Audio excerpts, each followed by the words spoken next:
Hello, everybody. Thank you for joining Great Dynamics podcast. My name is Ahmed Hassan, and today with me, as always, we have a very interesting guest, Mike Monnik. Mike is the CEO and founder of DroneSec. He's a former hacker, pen tester, red team extraordinaire, turned, drone security expert, I guess. Best way to say it, Mike. Yeah, that's right. Drone security and threat intelligence. All right, there we go. Thank you for coming. Really appreciate it. Yeah, my pleasure. Thanks for having me here. So how did you get started and how did you get into this? Sure. So I guess I'll give you a bit of a frame of what DroneSec is and then take you through, how that all kicked off. So, DroneSec, we're a threat intelligence firm specifically for drones, right? And we're mostly talking about group 1 and 2 drones, so under 55 pounds, the smaller ones that you're seeing on the news maybe a lot. The motto of the company is to protect people and drones from malicious drones and people, because it's a two-way thing, right? And most of our staff are fast jet pilots, military drone pilots, hackers, or they worked in exploitation or intel teams related to drone collection.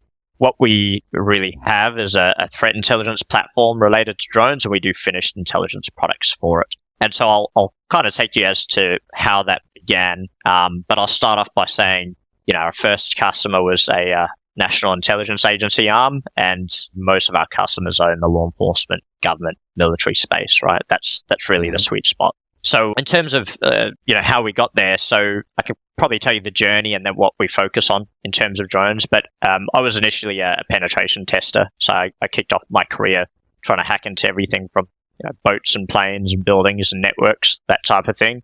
I worked both for Australian Defence as well as some defence primes and boutique shops. Where penetration testing kind of took me was as a red team lead. So we focused on infiltrating physical premises. We would try to break into everything from power stations to banks. We did prisons, skyscrapers. We had a team between 2 and 5 who'd usually do lockpicking, do other physical infiltration methods, social engineering, cybersecurity, that kind of thing. And of course, drones. Like drones became a major part of our red team methodology because, you do OSINT, you do scoping out of an area, but having a little bird in the eyes in the sky, should I say, to assess a perimeter and look at guard timings, ingress, egress points. It's an incredible tool. Gather network data, cause distractions. There's a huge amount we could do with drones. And one of the key things that we picked up was using a drone around really sensitive sites would usually not even raise any alarm bells. We'd expect when it's hovering over that sensitive area for people to come running out. No one could hear it, or we wouldn't get much of a response. So for us, that red teaming side was super important. There was a project that came up, and it was to try and hack into a commercial drone. This was probably around 2016. And during that project, seeing the drone's vision go straight to the laptop screen and seeing the keyboard being used to fly this drone around the room that 10 seconds ago belonged to, an ally was incredible. And when we did some research, found that not many people had anything in the way of hardening guides or protection of drones or anything about the threats that they could pose. So did a bit of searching and found that not too long before, a drone had landed on the White House grounds with no real restriction. And another drone had landed on the Japanese Prime Minister's house with radiation on it, right? Wow. And so these kind of incidents, I was like, well, if they can do that to these types of facilities, the prisons that we're testing have nothing on, the White House, for example. So that was really the starting times of what we call the counter-drone industry, where you've got detection or mitigation systems, as well as looking at the threats drones pose. So, as with probably most organizations today, and I'm sorry to say that, but we started using an Excel spreadsheet to catalog every drone incident that had occurred and what kind of technologies they were using, which threat actors were using drones, what were their tactics, techniques, and procedures, what was the flight path for a drone into a power plant versus the flight path into a prison. What kind of modifications would they use, signal boosters, extra batteries, blocking out the lights on the drone, what are all the little things that a threat actor or an adversary can do to gain, the upper hand and using a cheap, effective tool, to be able to infiltrate a premises. And one of the things about drones is there's a super low barrier to entry. Anyone can pick it up. It's so user-friendly and use it. It's cost effective. It can cost only, a couple $100. And it puts the separation barrier between you, the pilot, and the drone. So, you could be 2 kilometers away or a couple miles away, and your drone is doing the bad deed. And the whole focus is on stopping that drone and not really attrition back to yourself. So, yeah, that was a major part of it. So the idea for DroneSec was we're going to need a high level of intelligence around drones one day, and there was nothing of that nature at the time. And if there was, it was manual, right? It was nothing compared to what we have in the standard of cybersecurity or threat intelligence tooling. Mm-hmm. So the idea was to take it from an Excel spreadsheet to a real dynamic threat intel platform that analysts could use on the fly, real-time visibility, a common operating picture of threats, actors, all that. And from that, our aim was to provide customers with, forecasts, predictions on what was going to happen, trends analysis. And, you've been talking about intelligence a lot, and I've listened to a lot of your things that have come out, but context is everything, right? And so absolutely. Without context, if you're standing up a system to try and detect or stop drones, you have no idea what threat actors are operating in that area. You have no idea what kind of tactics they use to target that perimeter. So we want to be really specific on the threat modeling and knowing what we're up against, right? So yeah, as I said, our first customer was an arm of a national intelligence agency, which for a small startup at the time was huge. And we've kind of just led a global effort from that point onwards in terms of our products and standing up the company. Very cool. And that was how long ago? So I started researching the drone threats back in 2016, but really only in 2020 did we kick it off as a commercial business. It took some time through focusing initially on drone cybersecurity, like penetration testing, doing red teams with drones, doing bits and pieces of work where no one was really willing to put the money behind it because the threat wasn't so in their face. And so really the way that we were able to educate the user was by creating a training, which we still do today, a certification, as well as that threat picture. So you inform them enough, they'll be able to take on the services to actually test against that kind of thing, whether it's a red team or whether it's just intelligence about a future threat. All right. That's very smart. And so today you have multiple clients, you have a global footprint. What kind of trends do you see with your clients and interesting questions? I mean, it's a 3-part question, but what is the state of the art, let's say that, in the drone threat modeling? Yeah, great question. Yeah, so look, most customers will be divided into 2 parts. One is the protection of their drone systems from threat actors, whether it's cyber or whether it's physical or kinetic. And the other side will be focused on protecting their assets and perimeters from rogue drones. There's a small element that exists between both, and that's the cyber aspect, and I'm happy to jump into that. And then there's the other, which is all the physical side of drones and the threats they pose. So the drones we look at are the hobbyist or commercial ones where you can go to a store and you can purchase a drone and acquire it without much friction. We also look at the enterprise drones, which are sold to larger organizations. And then we also look at some military restricted drones that are in that group 1 and 2 size range. Now, the reason why we still look at it as a cyber problem for some of those drone systems is because they're very much just hovering laptops, right? Drones have operating systems just like computers. They support the same protocols as computers. They're hackable. They're vulnerable from those same kind of focus points that we would look at other systems. And one of the big pieces of education you have to make is people say, well, drones are just IoT. A lot of IoT can get hacked into and breached. And we kind of go, well, if you've got an IoT fridge and it becomes part of a botnet, it's just sitting there in your kitchen, right? Yeah. A drone is a kinetic device, right? It hovers around people at ground level. It can hover indoors and outdoors.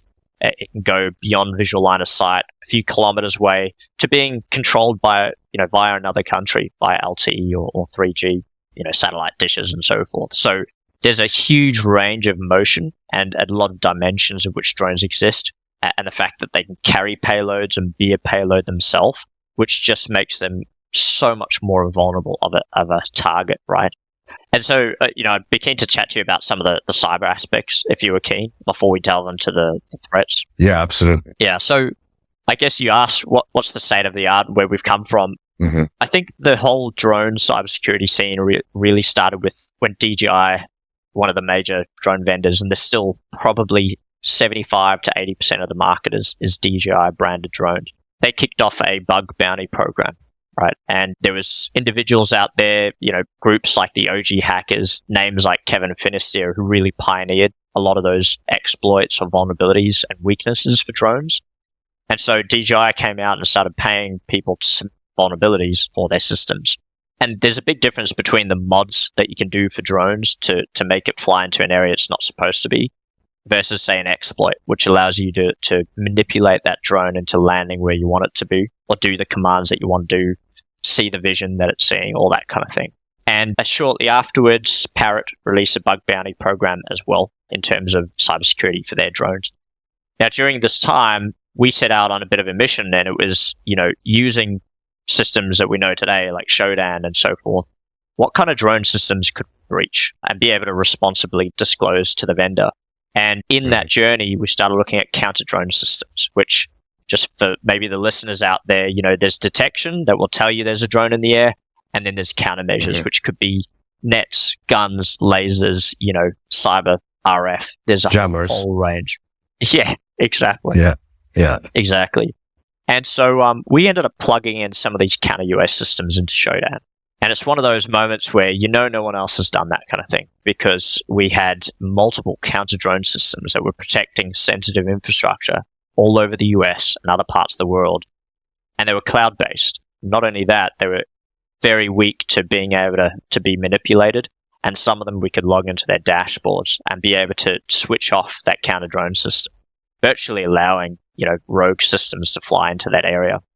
And so, it was a crazy period where we went from, trying to hijack drone systems to, from an ethical perspective, hijacking counter drone and telling the vendors about it, and they would fix that. And this was very early on. I mean, we would find drone detection systems sitting live deployed in an airport, but they were spewing details about the friendly, police or law enforcement drones flying in the area.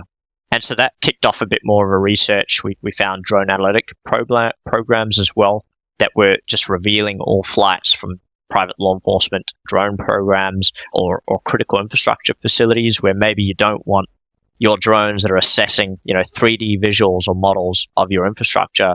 You don't want those models or plans being out on the internet, right? Or someone knowing where all 50 of your sensitive telco towers are because the flight logs have been leaked. Just because there wasn't a sense of security around it, right? It was very much focused on innovation. Yeah. And so I guess just in terms of what we've been seeing now, like there's a lot of drone accounts that are sold online, as with your Netflix and Disney Plus subscription hacked accounts. There's drone accounts being sold because what's better to pair with a stolen drone than a stolen drone account? Use the two of them and you're quite inconspicuous, right? And then lastly, one of the key things we're seeing today is drone light shows being breached. So a lot of these are awesome displays. They do less pollution than fireworks. They make less noises. Don't scare your dog, right? And it creates this incredible scene in the sky. However, a lot of them are focusing on that innovation. And, in the Southeast Asia Pacific region alone, in the last 2 years, we've had more than 7 events where drone light shows have been targeted. They've fallen out of the sky, Oh, wow. And just the threat there is the fact that if you're able to control these drones, fly them into an airplane's, airspace or flight path, right, you could heavily restrict and jeopardize a mission. Yeah.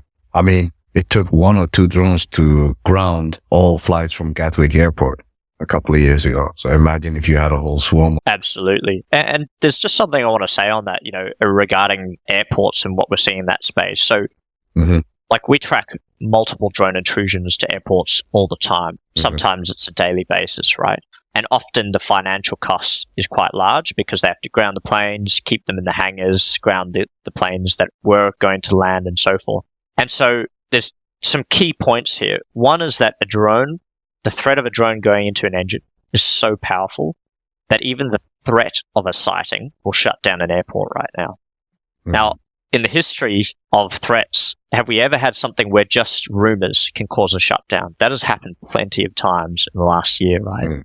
So activists are kind of getting onto this, and they're going and blackmailing an airport and saying, we're just going to call in a sighting of a drone, and we know you're going to shut down the airport, so give in to our demands. It's a blackmail tactic that started happening. And if you shut down an airport, something that happened in Korea, South Korea really recently, was a drone flew into the airspace and the traffic control tower attendee spotted it. And they shut down the airport for a couple of hours. But the result was there was a nearby US military airbase as well. And commercial planes had to be redirected to land at that airport.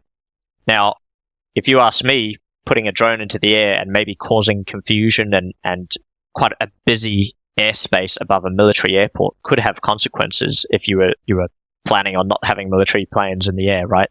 Not to say they may have had other runways or whatnot, but there's various tactics and techniques that people can use to cause flight paths to shut down or be redirected to military air bases. And especially with a, let's say, very hostile nation across the border, in the case of South Korea. That's really fascinating. I saw one of the things that really jumped up at me was a video I think you guys shared of a bank robbery conducted with a drone, which is not directly related maybe to cyber, but using a drone for an intrusion. And that was fascinating. Can you tell me a little bit more about that? I'm really interested in that. Yeah, absolutely. I mean, there's two key examples that come to the top of my mind when we think of bank robbery with drones. The first, which you're probably mentioning, occurred in France, where they used a small Mavic 2 and they attached a telescopic pole to the front of the drone. They taped it onto the drone. There was a small slit for air or ventilation at the top of the door to the back of the bank, and they simply smashed that piece in. No one could fit into it. It wasn't the size for a human body, but they flew their little drone in, flew it into the bank area, and then used that pole to press against the exit button, the fire exit button, which swung the door open, which was a secure door, and allowed them to enter. And then using secondary measures, they emptied the safe and made it out with a certain amount of cash, right? So that was a very tactical way of using a drone to actually gain access. Another one actually happened in Ukraine in a peacetime area, but some guys robbed a foreign exchange office, and they took all the money, and they immediately had a drone waiting there. And they loaded up the bag to the drone, which was an Inspire 2, launched it, and this thing just carried 50,000 euros down the street by air while the guys could run away with no evidence at all, right? Yeah. Unfortunately for the bad guys, the net caught on one of the rotors, causing the drone to crash. And that's why we know about it, right? But how many others do we not know about where they've used drones as getaway vehicles? Fascinating. And then pivoting that type of attack to a bank or financial institution. I think for people listening, maybe they're not as geeky about this stuff as I am, but can you talk maybe more in depth and maybe show or speak on examples of where drones, where I think for you guys it's so very interesting, where a drone was used in like a man in the middle attack by landing it on a roof and getting into a network, because that's one of the threats a couple of years ago that I've been hearing a lot about, but did that pan out? Yeah, look, I mean, drones have been used from a red team perspective for that, whether it's network gathering or credential sniffing and that kind of thing. I think as early as 2015, NCC issued a white paper based on using a Wi-Fi drone to go and snoop packets and so forth. And since then, there's been various iterations of drones used to try and collect and break into networks and so forth. So you may have seen some of it around. A lot of it is more on the sensitive side. But for example, there was a drone that was found on a power station within the US. Its camera was taken out, its SD card was removed, the software was cleansed of any attribution, right?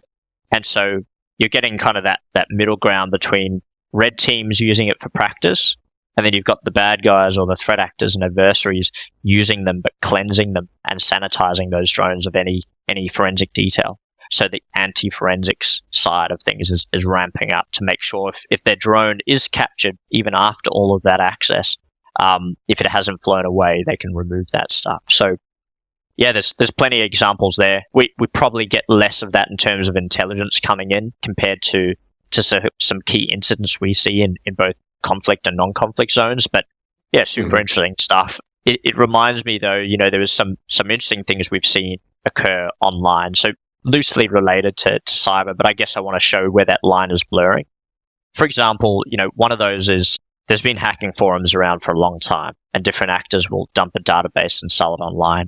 What we're starting to see now pop up on hacking forums is schematics or blueprints for example, military-based drones. So DARPA-based drones, they're selling the blueprints for $18,000.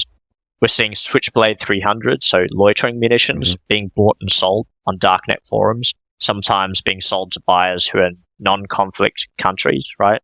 So super interesting seeing what kind of things are happening in that buy and sell space. And we know for a fact, there's a Russian modding group called DJI 911 or 911, however you want to put it. And they acquire counter-drone jammers. So they acquire the jammer guns that are used to jam a drone's signals, whether it jams the control and the visual or the GPS signal. They acquire them and they test them against their drones, and they create bypasses and modifications for their drones so that they're not affected by those jammer guns. So just seeing the innovation in the space of, these kind of systems and what they're doing to make sure their systems are undetectable is super interesting. I know it's maybe loosely related, but maybe for listeners, just to give an example of where I saw this whole industry changing. I don't know if you remember the whole stonks period where people were putting bets on things like GameStop, right? And diamond hands. And against hedge funds like Citadel. Yes, exactly, diamond hands. Yeah.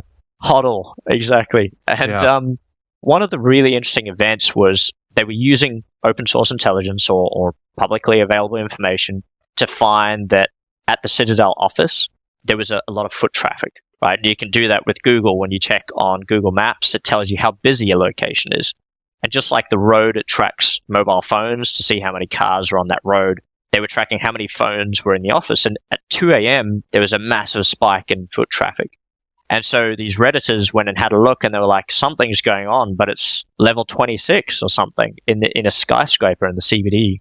And what they ended up doing was someone nearby on Reddit was like, hell yeah, I've got a drone. Let's put that baby up. And he live streamed the footage of the Citadel HQ through their windows to the rest of the Redditors on a live stream.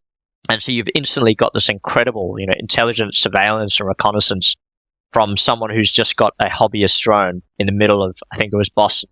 And they were just able to fly that bird up, have a really in-depth view of what was going on. And then they've got guys over the internet that are making trades based on what they're seeing. Is Citadel packing up? Are they moving in? What's happening? So there's just so many use cases for drones. And I think it reminds me as well of one of those industry turn points where you notice something unique happening that hasn't happened before. There was a journalist in Russia, and he had been reporting on some of the opposition. And they had a raid attempt at his door. And so his neighbors shouted up to him that there was a raid happening. They were on their way up. And so very quickly, instead of grabbing his hard drive and chucking it in a microwave and zapping it or trying to do something that might leave information on the disk, he simply loads it into his drone, grabs the controls and flies his drone to a friend down the street. That means completion of data, right? You're not losing anything. It's sitting on the hard drive and, it's flown away by a drone. It's just the innovation we're seeing in the space by actors and threat actors being able to exploit drones for their powers, basically, is just incredible. Yeah, absolutely. I don't know how many of our listeners are, but I read mangas, and there's one manga, I think, called Aijin. There's also an animation on it on Netflix where they show a lot of these techniques with drones that you might not automatically think about. And one of them was where they went to a building without weapon, but a drone carried the weapons to the roof. So they got into the building without the weapons and then went to the roof, opened it, got the guns from the drones. And it's a matter of time. Like something like that will happen, I think, in real life. I mean, this is happening in real life already, and I can give you some clear examples of that, right? Yeah. But you're right, drones are not vehicles, and a lot of traditional hostile vehicle mitigation efforts fail when it comes to drones. They just fly right over that, right? Bollards, barbed wire fences, it's just a bypass. What we've seen a lot of, especially in prisons, is drones delivering contraband, of course, and narcotics and weapons to prisoners. Yeah. Usually it consists of shivs and mobile phones, SIM cards, narcotics, cigarettes. Now, what's been happening increasingly in the US is hacksaw blades are being dropped to prisoners, whether it's on the ground, and sometimes they'll cover it with a piece of grass, right? Or they'll deliver it to their window. And they'll often use fishing drones, because fishing drones can dangle a piece of bait, right? And for anyone who can't see me, I'm using air quotes there, but that bait, the drones built for fishing have software that helps it balance, right? And it helps reduce that pendulum effect. Wow, I didn't even know that existed. Yeah, some of the gannet fishing drones were created in South Africa, actually, and then they were eventually banned, which was an unfortunate day both for drone fishermen and criminals, but you'll get why. So the fishing drones are also waterproof, right? And they can do redrops, which means if you've got a specific point which you drop bait, you can just reprogram it to go straight back to that exact spot. So now just imagine a prison window. They're using these fishing drones to deliver contraband straight to a prisoner's window. They reach through the bars and they're able to grab that package. Now, often they're delivering hacksaws, and in some cases, especially in Italy, they've been helping people escape from the prison using those hacksaws or escape tools. In other cases, and this happened in Italy as well, a drone allegedly handed, should I say, a handgun to a prisoner, fully loaded. He walked right up to his target and was able to take them out.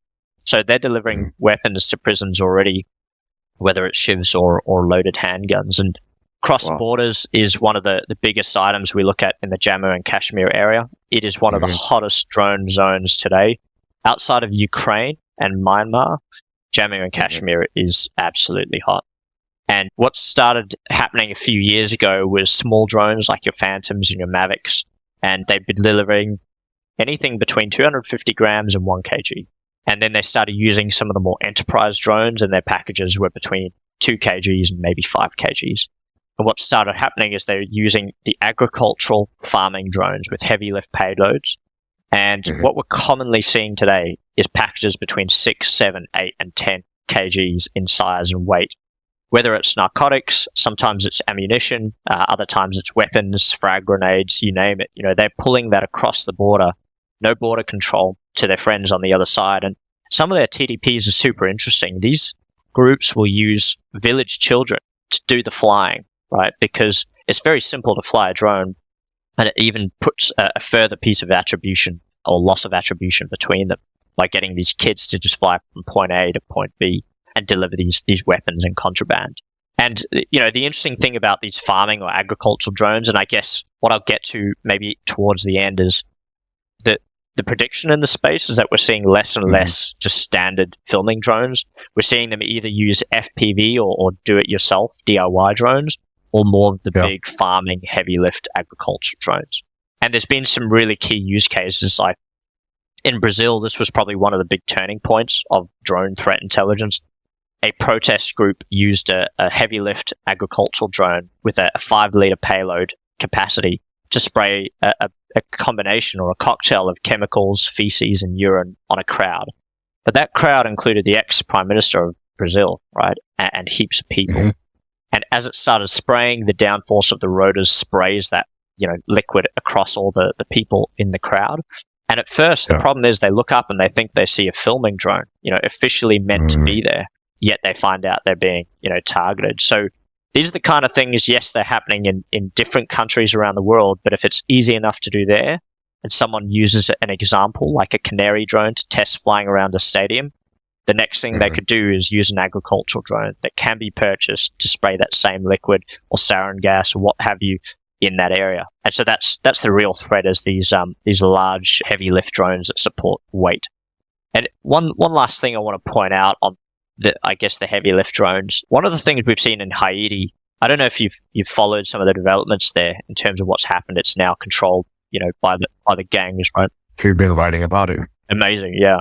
And the president or the ex-president of Haiti was assassinated, right? And a lot of that reporting revolves around him being shot. But if you really look at some of the reports around, who witnessed it, the guards, the police, drones were used to drop grenades and explosives on the roof of his palace or the area he was before he ended up being shot. And so even if they're not used as a direct targeting device, And those gang leaders right now are on TikTok filming themselves flying DJI FPV, really skilled around an area.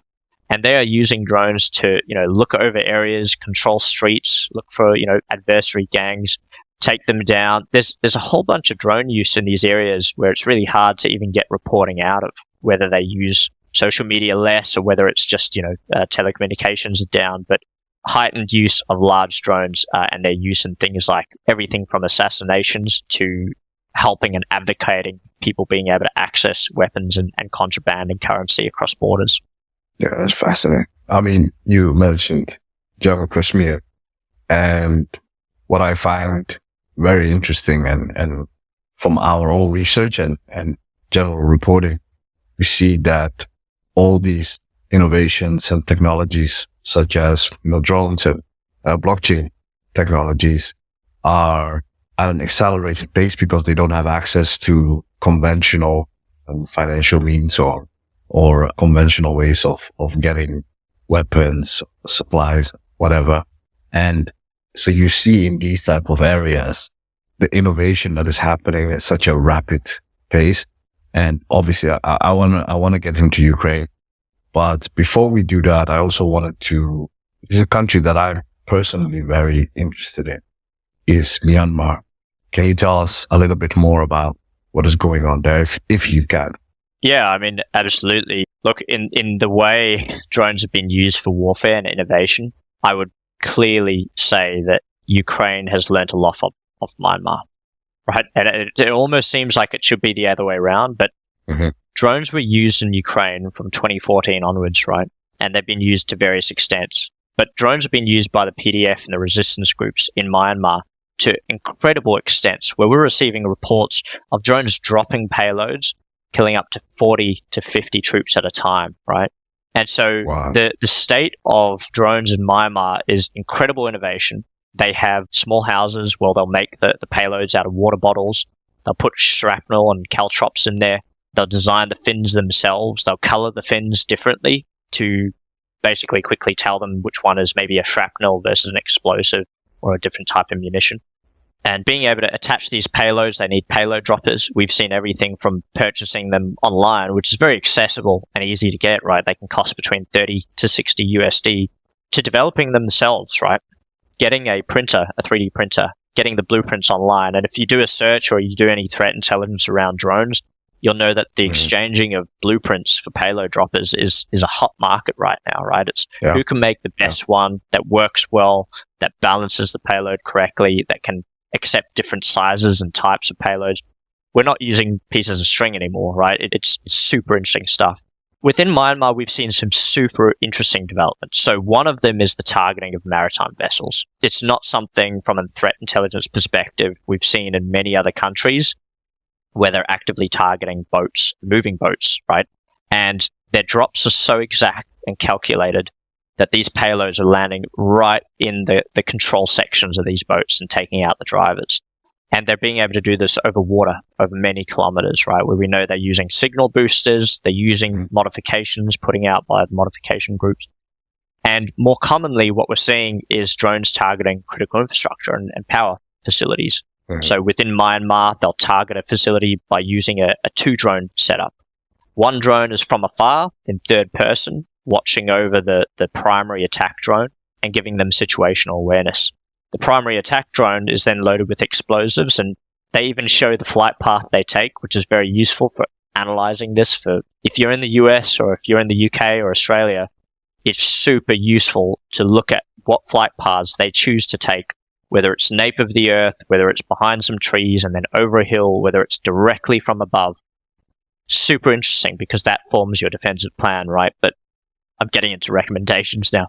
Those drones, so you'll have the secondary drone view and film what's happening because it's as good for propaganda as it is for the actual attack, right? And then you have the primary drone do the drop, and they'll take out power for whole areas, right, by hitting those. They are using explosives. I know, there's been previous cases in the US where they used copper cables and attempts like that, but they've been using munitions and standard, RPG grenades and so forth. Those drones will then, get out of there real quick, and they'll be able to take them back and get out of that area before there's any kind of resistance. But Myanmar, huge amount of deaths from drones. We've seen some innovation in the way they drop payloads. So before this occurred in Ukraine, and a great thing about threat intelligence, right, is if you capture when something happens the first time it's been seen and compare it on a rolling basis to everything else around the world, you know when something has occurred, and you can see how long it takes for threat actors to share that information and use it in another part of the world. And sometimes it will be drip fed from country to country. Other times an online tutorial makes it easy enough to use very quickly. But what we initially saw, drones would be loaded up with a payload, and they'd drop their payload, and then they'd get out of there. Then we got the subsequent munitions, where they'd drop the first one, and they'd program it to then drop the second one, or the third, with multi-dropping systems. Some of them would bundle them together, so all those payloads would drop at once. But what we started seeing was drones dropping payloads that were strung together. And all 5 of these munitions would drop within, a 5-meter radius, but they wouldn't go further than that.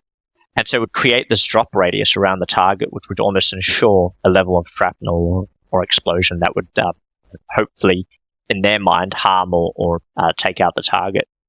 So Myanmar has researched different types of munitions for different targets, different drones for different flight missions, and different types of mods depending on the environment. It is an incredible amount of innovation happening there, and we do see something occurring there then emerging within Ukraine and vice versa.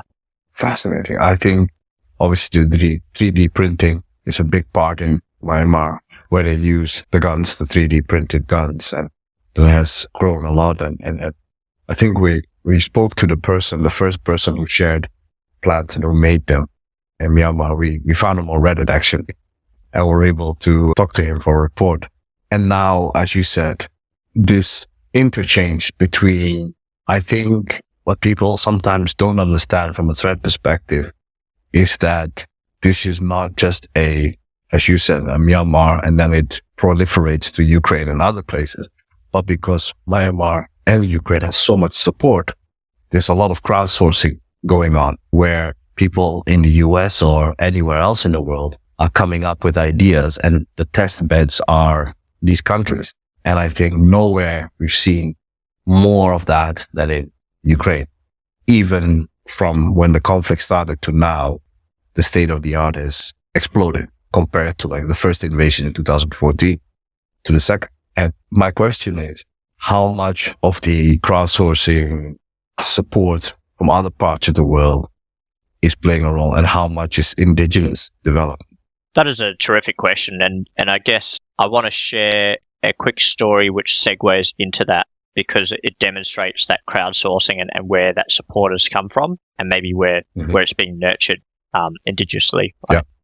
So there's a group in Belarus known as the Black Stork Gang. You may know of them. They are a resistance group, and they've been using agricultural-based drones to drop incendiary payloads on law enforcement for quite some time. They got pretty good at it. Their TDPs are out there because they publish their videos on YouTube, mostly fly at night. They drop incendiary payloads, usually on assets, cars, vehicles, buildings.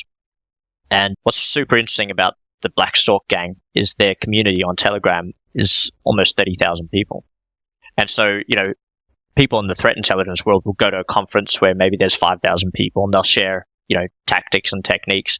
And then you've got these groups that are sharing how to use drones and bypass counter-drone measures and drop exactly with accuracy. And this is 30,000 people who are seeing that and then sharing it out to their groups as well.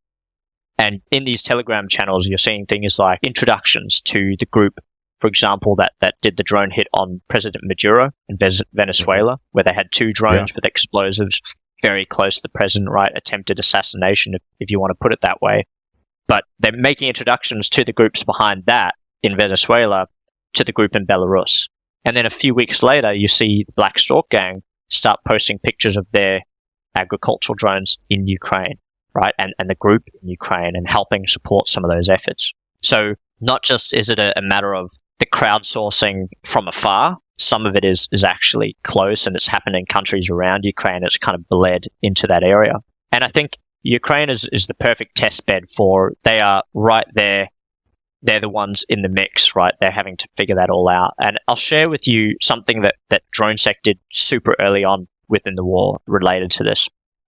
So we've been tracking drone incidents within Ukraine for some time, and what's super interesting is we saw an uptick just before the invasion in February. There was already increased uses of drones for different drops and so forth. And when it came to the actual invasion, one of the things we did was we looked at all of the TDPs we have in our threat actor glossary, which is a glossary of every group that is using drones for adversarial actions, right? Mm-hmm. This could be surveillance, could be strikes, could be propaganda, what have you. And so what we ended up doing was we published this operational security guide, and it contained every single TDP we had noticed that cartels had used, gangs, organized crime, militant groups, even protesters, because protesters have come up with some of the most ingenious ways of flying drones and evading law enforcement. Why can't some of these tactics potentially, and I say potentially, aid, people in Ukraine? Potentially because no battlefield with electronic warfare measures should ever be compared against small commercial hobbyist drones. The reality is that these small drones have bypassed some of those mechanisms, and they do fly in Ukraine today, and there are hundreds of drones flying in Ukraine. Yeah. However, you never want to say you will be protected because you're using a protester's TDP, in a conflict zone, right? But that's the caveat you have to make. So one of the things we did, we took this all together and we looked at, what are the ways that they do visual and sound camouflage, right? How do they launch drones in a way that reduces sound? How do they paint them? Do they paint them sky blue or do they paint them gray? What's the best mechanism for hiding your drone? What's the best way to launch and land your drone? Is it a few hundred meters away to avoid artillery fire? Do you turn it on immediately? Do you turn it on later? How do you land it? Other things like unboxing. What is the sanitization hygiene that you do to your drone when you receive it to remove beacons or spraying out what its ID is to drone detection systems, right? Mm-hmm. And even simple things like, actually, before we started speaking on this podcast, we were talking about some reindeers that were tracked near the border. And to fill in listeners, I guess, reindeers have tracking systems on them, and sometimes near the border of Russia, they can appear somewhere in Siberia, right? Mm-hmm. There's a lot of spoofing going on. And so one of the tactics was to be able to spoof your drone's position to any detection system that you were in enemy lines. And so if there was targeted fire, they wouldn't want to target their own lines. Or you could just spoof it to somewhere, in the Pacific Ocean, and they just wouldn't know where that drone is unless there's visual confirmation. So there was a few kind of key, tactics and techniques to avoid detection and countermeasures that we'd seen adversaries use. And at the same time, like I talked about from the cyber's perspective, there was ways to make sure it couldn't be exploited if it was compromised, and they were able to do forensics on that system. So I know that's a very long-winded approach, but there was innovation from what we've seen from the bad guys already being utilized by friendlies over there. There was utilization by, in country, and just determining that on the fly, being able to use drones and determine what the reaction is. And losing a bird is very hard, whether you're a drone flyer or not. And so they felt that and they innovated. And again, we saw innovations and techniques coming down from countries nearby Ukraine, right? Just to kind of put it in perspective, Ukraine, Lithuania, Poland, Romania, all of those countries have had cross-border flights of large drones for a long time, and they're innovating all the time. They're transferring up to 25 kgs of cigarette, packages at a time. Mm-hmm. So there has already been some sort of an innovation, and it's just growing. We're seeing fixed-wing drones. We're seeing drones made from pieces of rubble. We're seeing drones come in that are commercial. But the innovation there is happening from all sides. It's being spread online. And you've got tutorials that are being made in many different countries that ends up being utilized in Ukraine. Very interesting. I mean, I spoke about this on another podcast on how Finland, which shares a large border with Russia, I think this is 2016 maybe, came up with this concept of mobilizing civilians to form drone militias. So any hobbyist that had a drone could be called up locally to help protect and surveil the border for intrusions. I thought that was very innovative, and this speaks to what you were telling about smuggling that's been happening for years with drones. Now as you mentioned before, we're seeing that FPV drones are being used to, carry RPG-7 warheads, anti-tank grenades to inflict huge damage. Where do you think, and I don't know, it's a bit difficult to say that, but where do you see the next innovation? Where do you see that going in Ukraine? Yeah, that's a terrific analysis of where we've seen things happen already, right? Is going from these standard, Phantom 4s and Mavic 3s dropping, grenades from above from a static position to your first person view or your FPV racing style drones. Some of those tactics are super interesting. The reason why they might use a drone hovering above is they're perfect for slit trenches, right? And open areas on tanks and buildings and vehicles. You can drop something straight from above, straight to below with good accuracy. An FPV drone is incredible because you don't have to be from above where there's a hardened roof or there's a hardened exterior. You can target a very small window to enter and detonate that explosive within that small room, or a trench that has a doorway that is fully protected from above. So you're getting it from a horizontal angle, should I say, a vertical angle. Your tactic changes based on your target. And I think we're going to keep seeing more innovation in the space. One thing that I think what we're seeing is an emerging threat. And I don't know if you know the sharpshooter system, the gun that can automatically target. It's an attachment for a rifle. Yes. Yeah. Right? Yeah. Automatic target tracking, and it kind of moves the gun in that way that it will be exact. We're seeing some pretty amazing calculations from drones that are against moving Humvees traveling at 60 to 80 kilometers an hour, and they'll be able to drop in a way with a bit of lead time, accounting for things like wind and all that, and it will still hit the target. They can only be so good up to a certain point in time. I think what we're going to start seeing is these automatic targeting, both for FPVs with target recognition, a little bit of AI mixed into it, as well as the vertical drop drones, where they're going to have calculations being done by the software, just like they do for everything else in that drone. They can calculate where that payload is going to drop at what speed, right, and have amazing accuracy. And so the price point, the economic ratio going from a military drone that is procured over several years or months by a defense prime and having to go through training and use, versus a system that you could more than likely find a little software modification for and a payload dropper and a drone with a total cost of $2,000 or $3,000 is incredible, right? It's a massive difference in that price point and economic cost benefit. And so, non-state actors and threat actor groups are utilizing this cheap technology to be able to do that. So I think we're going to see a bit more automation in that space. As I said before, we're going to go in two different directions, depending on the target, more FPV and DIY drones. And if there's a larger target, using those agricultural-based drones and the enterprise systems that can do heavy lift, that's where that's going. So, yeah, really interesting space. We'll probably continue to see more 3D printed drones themselves, or drones made out of cardboard, things that are even cheaper and easier to use. And, we saw it from day one. There was a Russian column walking along a village looking for situational awareness. And the system you see in his hands, one of the column at the rear of the column, is someone with a Mavic 2 controller and an iPad.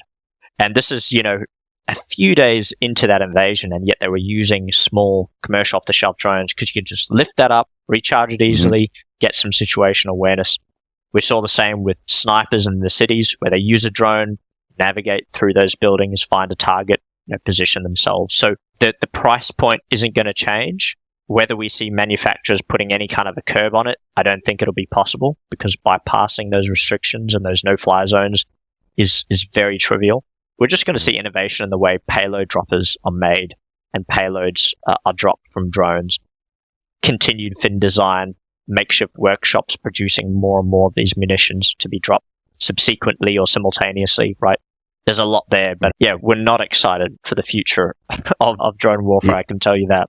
Yeah, I mean, that was going to be my next question, right? Because we're speaking about threat, right? And what scares me is how these innovations on the battlefield are going to affect peacetime countries, criminal organizations, terrorist groups. How are they?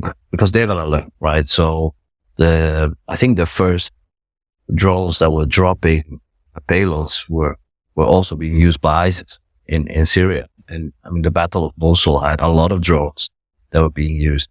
And I think a company like yours plays a big part in tracking these and educating not just the people who use drones or manufacture them, but the wider audience and industry.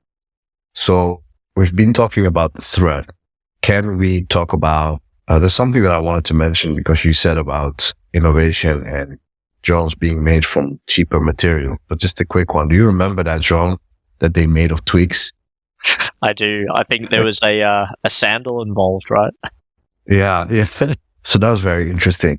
But in the counter drone or drone security, is there any hope?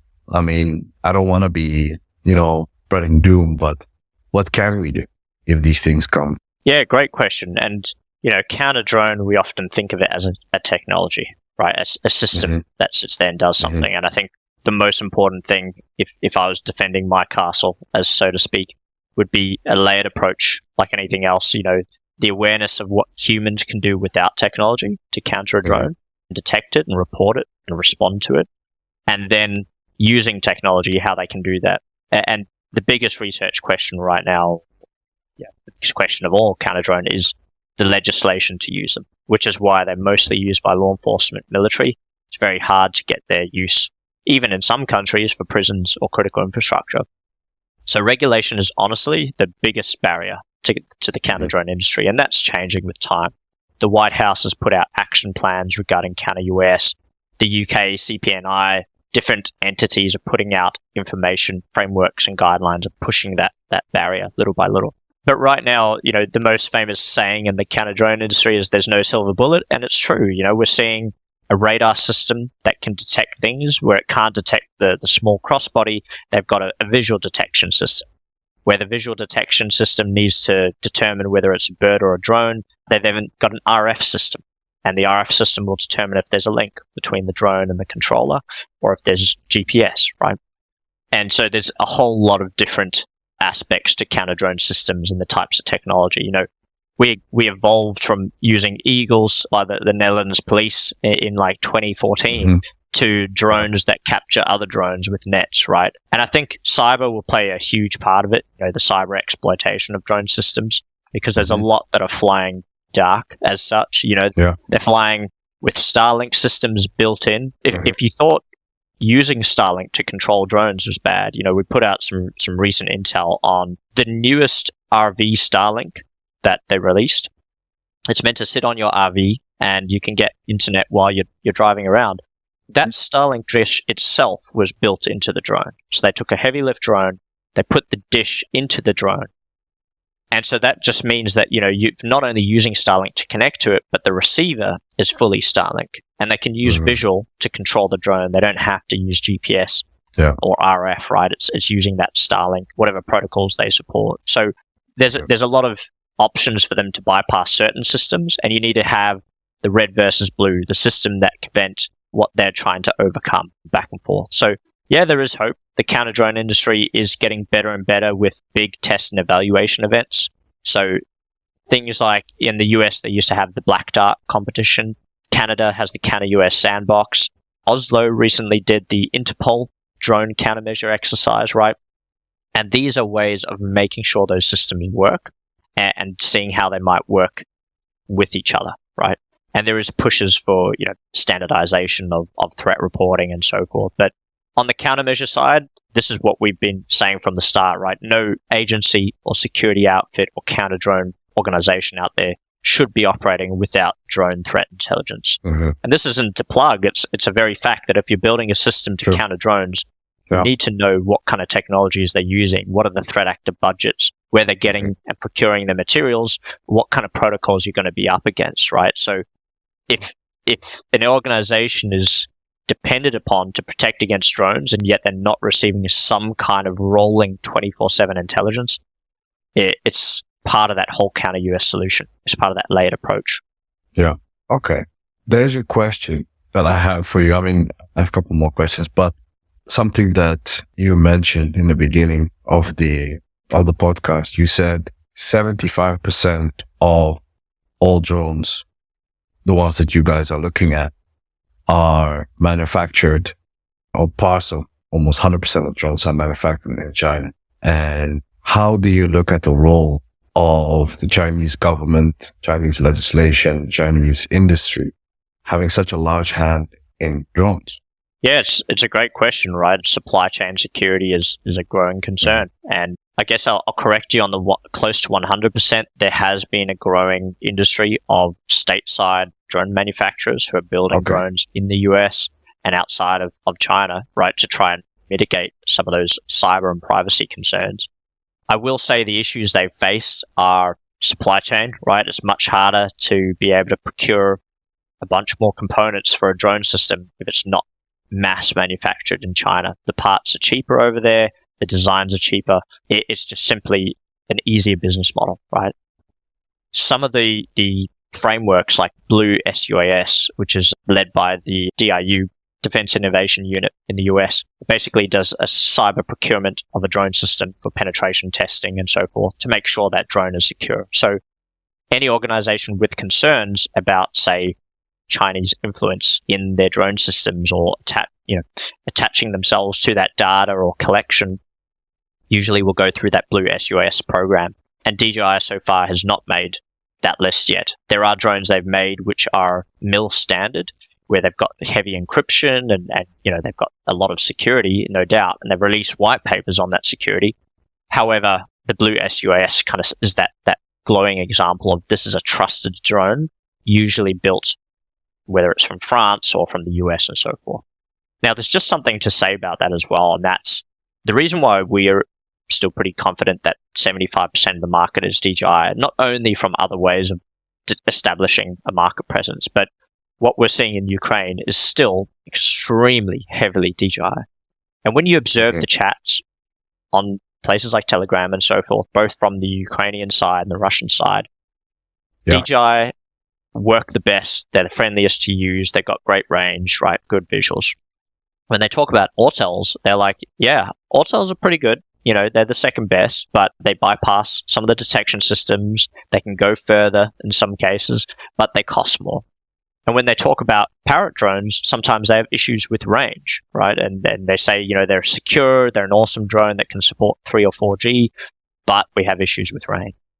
This is none of my own opinions at all, of course, but it's something that we see the chatter evolve and the sentiment around what these drones are. So even though there is a massive supply chain risk for Chinese-built products, you still see contracts and tenders being awarded for DJI-based products all through the Western world and the Five Eyes, even though there's been certain bans on them awarded to different departments and so forth. And you'll still see their use by law enforcement or first responders because they're built to be incredible, innovative machines, and they just work out of the box, right? So the moving of that line isn't so much of this is a risk. I think everyone is quite aware of that. It's do I care about the risk as much because no one else is caught up in terms of functionality and price point.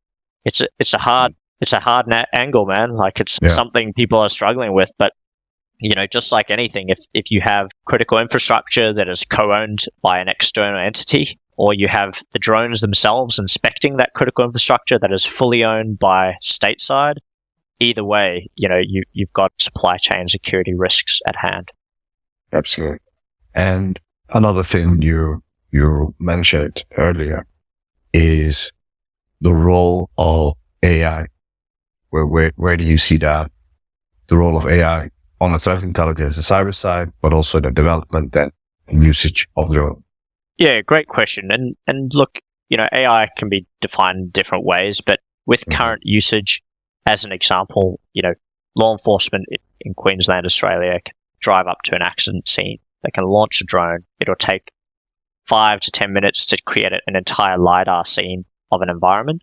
And they can store that picture, clean the road, go back and analyze that car crash in minute detail, right? With a picture-perfect 3D LiDAR image of the environment. And they can zoom up, they can zoom in, they can assess it. Once you're on the battlefield, if you're using technology like that with a number of drones and an unfamiliar environment, you're able to send up the word swarm is used in different ways, but let's say a number of drones at the same time. and quickly assess even inside buildings where adversaries exist or outside in areas where there's, trenches and so forth, and create a very quick 3D model and then be able to direct fire or direct, persons to that area. It can be incredibly useful. So we're not just talking about the automatic or the AI dropping of munitions on systems where it's detected that's a hostile vehicle, using computer vision and speed and calculations. We're also talking about the use of drones and their sensors. So the vision that drones can pick up and feed back into a map or a 3D kind of LiDAR image, the sounds that they can pick up, the RF detection they can do, what they can carry, how they can act.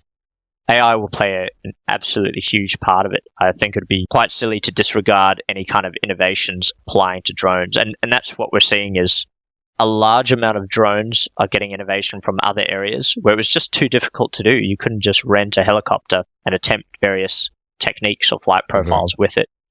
Drones make that so much easier. No fuel, small battery, rechargeable, launch from anywhere, land anywhere. It's a formidable system. And so, everything from facial recognition to automatic payload dropping to a drone deciding how to react when it detects jamming or spoofing is already quite incredible, and it will just keep on developing. Fascinating. I mean, you're in this industry and you guys create a lot of intelligence and reporting on the subject matter. Is there something that keeps you up? Do you mean in terms of keeps us awake at night? Yeah, awake at night. I mean, absolutely. So every month we publish a trends report of the unique observations we've made.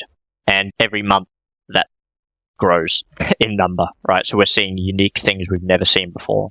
And usually what you want to state is nothing new under the sun, right? Like what you're seeing is just an age-old tactic redeveloped in a new way with new technology.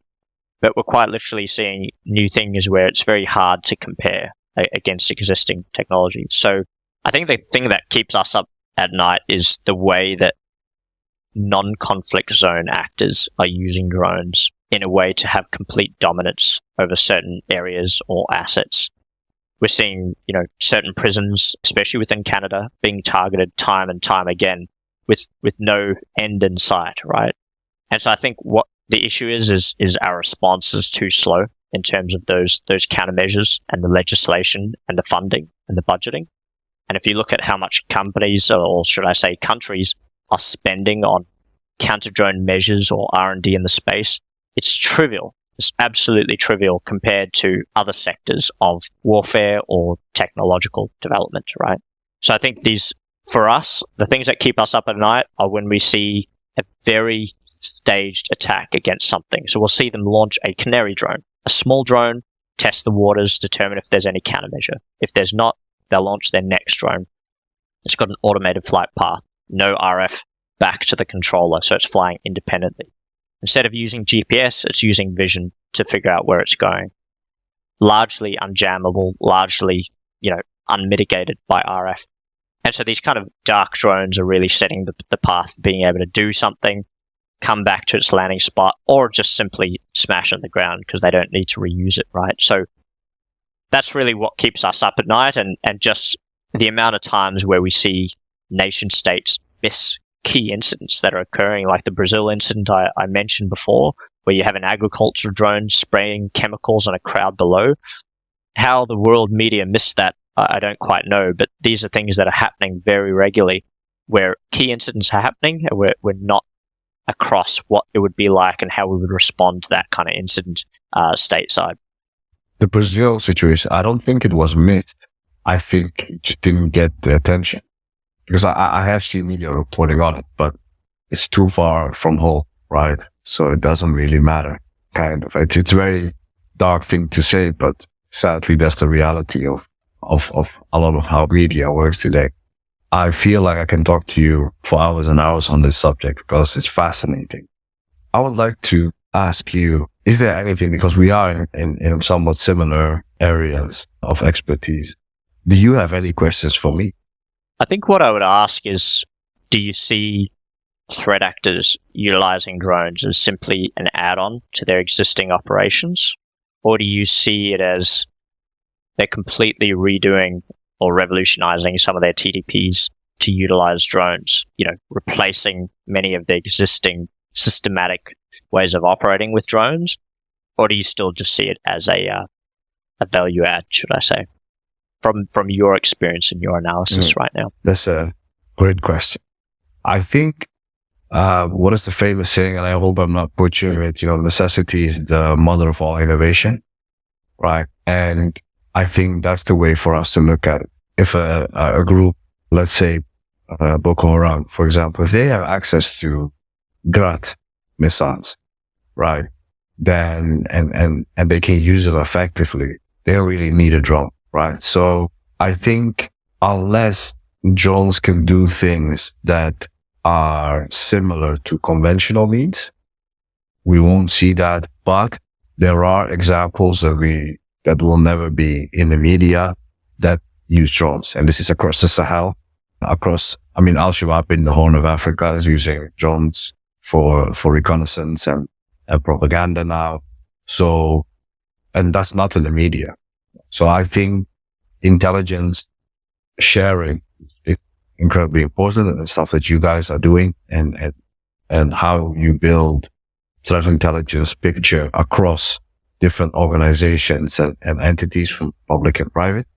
But yeah, coming back to what we were seeing, there's also funding and how do you get drones into these very austere environments from time to time, right? So a lot of groups in the Sahel, they operate in the desert, and the tyranny of distance is incredible, right? So I think there are a couple of obstacles that will make it really hard for them to use drones, for example, like they do it in Myanmar and Ukraine. But I'm afraid that it is a matter of time that they will start using more and more drone-borne techniques and tactics. And to be fair, from the ones that are recovered or the examples, the biggest problem is reporting. We just don't have enough coverage on these incidents, as you mentioned earlier. I mean, you think that the Brazil one was not covered, but something happening in the middle of Mali will probably not be covered at all, right? So I think in that regard, we're kind of flying blind, and no pun intended, but particularly from a reconnaissance perspective and how they select targets, that has been something of a growing concern. Absolutely. And look, just to touch on what you said about procurement to areas where there's great distances, right? Like, procurement of drones is a key point of the intelligence gathering. You have to know where they're getting these systems from. And, there's a lot of drones captured at the borders of Uzbekistan and Tajikistan and so forth, where, they're not allowed to have drones in there, but they try to bring them across from other countries and they get stopped at the border. And so there's a lot of procurement from stolen drones. We're seeing drones that were stolen in the UK and they end up in Syria, right? And so there's some kind of process that they're able to get these drones and fly them. And one little add-on is the fact that if you've got a drone made in the US, it might use different frequencies or communication channels as flying in Australia, right? So there's little nuances there that might help them or hinder them. But one point that you may have covered at one point in your intelligence was there was some US citizens that were arrested for trying to transfer a counter UAS system from the US into Iran, right? Huge issue, if they were to get that in and that technology be exploited. But these kind of things are happening. Threat actors are finding ways to procure and transfer drones and counter drone systems into obscure areas. And we have to expect that the adversaries are going to find ways to exploit them and find ways around them and defeat whatever our protection mechanisms are. Yeah, absolutely. I think because for us, the main threat picture is Africa, Middle East, and South America. And innovation-wise, there's obviously a lag in some African theaters simply because of lack of education and funding and I think, for example, IS Somalia, there was a raid not so long ago by the US because they were supplying a lot of TDPs to IS organizations like the Central Africa Province in DRC, Mozambique. They were getting a lot of their TDPs from IS Somalia. even though they were not really doing any attacks in Somalia. So you are seeing the sharing, but because of, and this is another thing, right? The level of OPSEC for these groups is intelligence agency level, right? None of them are allowed to have smartphone. So the pictures that you see come out, there's one person that is designated of taking pictures and video, but all of the fighters have no GPS on their phones, have simple burner. So technology like drones, they see that as right. Wow. We can be spied on. So their OPSEC might not allow for the use of drone technology. It's something I just thought about because if you want from a human intelligence perspective, and I'm not saying we are doing this, but if a government agency wanted to speak to a person in these groups, the only way that they're going to do it either is face to face or through messages, that is by a courier or a burner phone. And, in that non-permissive environment, it's very difficult to use drone systems. So I think maybe that forms a barrier of entry for them. That's a great insight, and look, I think we've got to explore that in more detail at another time as well. That's great. Yeah, for sure.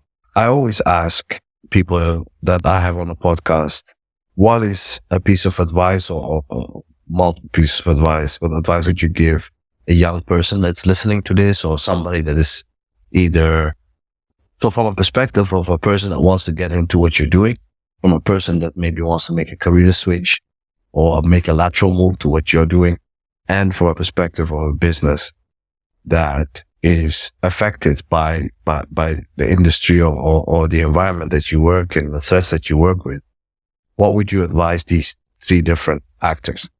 That's a great question. One of the key pieces of tactical advice I'd give if they really were young and starting out in the area, the first is no 0 days, right? So don't have a day ever where you take off not learning or reading something about the industry you're trying to get in, or just communicating with them, going to a meetup, collaborating with them in that space, right? Super powerful, both for networking and discipline, right? Not a motivational thing, which is a single spurt of energy.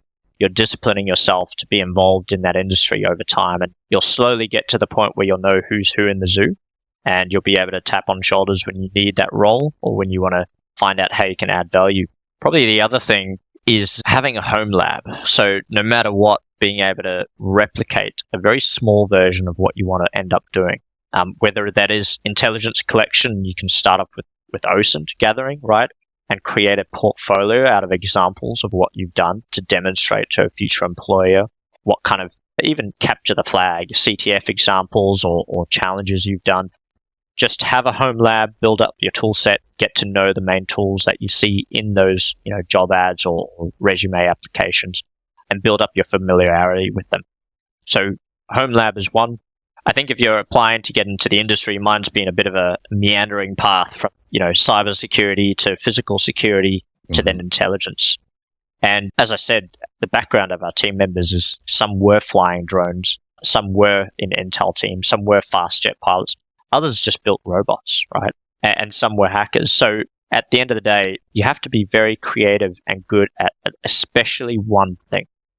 And I say that because, I've known people who were chefs and cooks, and they got into security. And it's just that driving passion of working the long hours that they could put in and learn how to do it. So I think whatever your background is, we need your background because it adds a flavor to what we're looking at. And a lot of intelligence, they do want an opinion on things. They want to form a context from the way you see the world.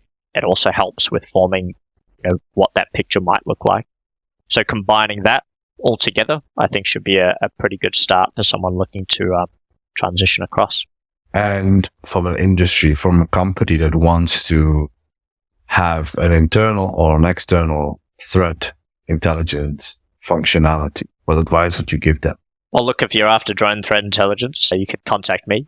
That's the self-plug of the day. No, we do focus on finished intelligence and making sure we're both broad and deep on the topics and intelligence that our customers need. if you're starting out, and I think you've got to be careful about just trying to put together an intelligence function without the people who are trained and understand that area, of course.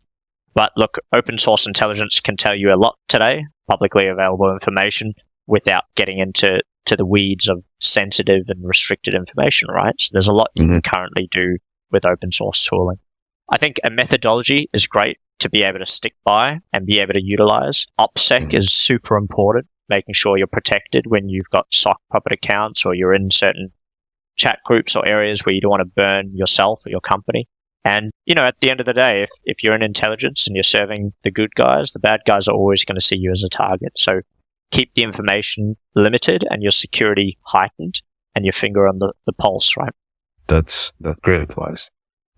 Lastly, I would like to ask you, do you have any cultural recommendation? Something that you're watching, something you're reading, something you're listening to? This is a great question because I always have answers. I'm going to give you two very obscure things. One is, The War of Art by Stephen Pressfield. Very interesting book, focused on creatives and people who are meant to be painting, but it's so applicable to normal work, right? It talks about the concept of procrastination as resistance, and resistance is that feeling of the thing you should do most. It's the most important thing. That's why your brain is screaming at you to do it. And by doing it, you're going to get some great results. So that's a great book. There's so many suggestions in terms of other bits and pieces, but look, in terms of a gift that I often give friends and things like that is a Lodge cast iron pan, because there is no way, and apologies to any of the vegetarians or vegans on the show, but there's no way to make a better steak than using a cast iron pan over a hot flame. And, it usually changes people's perspectives over how to cook a good steak. That's just one of my little favorites, and getting a bit personal there, Ahmed, but anyway. No, love it.